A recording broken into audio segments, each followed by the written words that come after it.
ముందుగాల మీకు మీ కుటుంబ సభ్యులందరికీ సంక్రాంతి శుభాకాంక్షలు. సంక్రాంతి పండగ అంటేనే గొబ్బెమ్మలు, గొబ్బెమ్మలు అంటేనే సంక్రాంతి పండగ కదా. సంక్రాంతి పండుగ వస్తే మరి మీ చిన్నప్పటి జ్ఞాపకాలు ఎంతమందికి గుర్తున్నాయి అనేది కామెంట్ బాక్స్లో కామెంట్ చేయండి.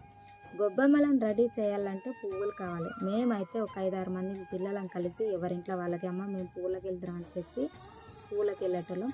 ఏమేమి పూలు తెచ్చేదంటే తంగేడు పూలు, పిండి పూలు, గరక్క, రేగిపళ్ళు ఇవన్నీ తెంపుకొచ్చేసరికి టైం 10-10:30 అయ్యేది. అంత టైం ఎందుకు అయ్యేదంటే ఆ రేగి పండ్ల కన్నా కొంచెం టైం అయ్యేది. ప్రత్యేకంగా రేగు పండ్ల కానీ అంత టైం ఎందుకు అయ్యేదంటే అబ్బా నీకు కన్నయ్యనివే నాకు కొన్నయ్యని కొద్దిసేపు ఆగరాదురే అని ఆమె కన్నయ్యని నాకు కొన్నయ్యని. ఎందుకంటే మాకు తినడానికి కావాలి, గొబ్బెమ్మలకు పోయడానికి కావాలి కాబట్టి రేగి పండ్ల కాడ కొంచెం టైం అయ్యేది.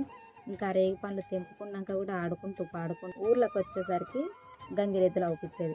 ఆ గంగిరెద్దులు ఆటలు ఆడుతుంటే చూడడం, ఆ ముగ్గులు చూడడం, ఇల్లు తిరిగి అబ్బగాలి మంచి ముగ్గేసిరు, అబ్బగిలిగా సూపర్ ముగ్గేసిరు, గిలింటికాడ మంచిగా ఉందే ముగ్గు, అబ్బగాలింటికాడ గంగిరెద్దు ఆడుతుంది అని ఆ గంగిరెద్దుల చుట్టూ తిరిగి అట్లా లేట్ అయ్యేది అన్నట్టు మాకు.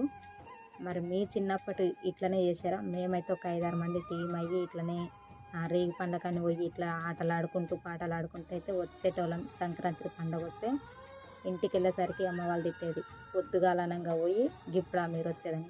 ఇక తిట్లో వాడు తింటారని మేమేం సాకులు చెప్పేది. ఆమె ఇక్కడనైతే అస్సలు రేగి పండే దొరకలేదు, ఇంకా పిండి పూత అయితే అస్సలే దొరకలేదు. అందరు తెంపుకోవేరు. మేము పోయేసరికి రేగి పండ్లకు తిరిగి తిరిగి మాకైతే కాలు గుంజినాయి అని చెప్పి తప్పించుకునేటోళ్ళం.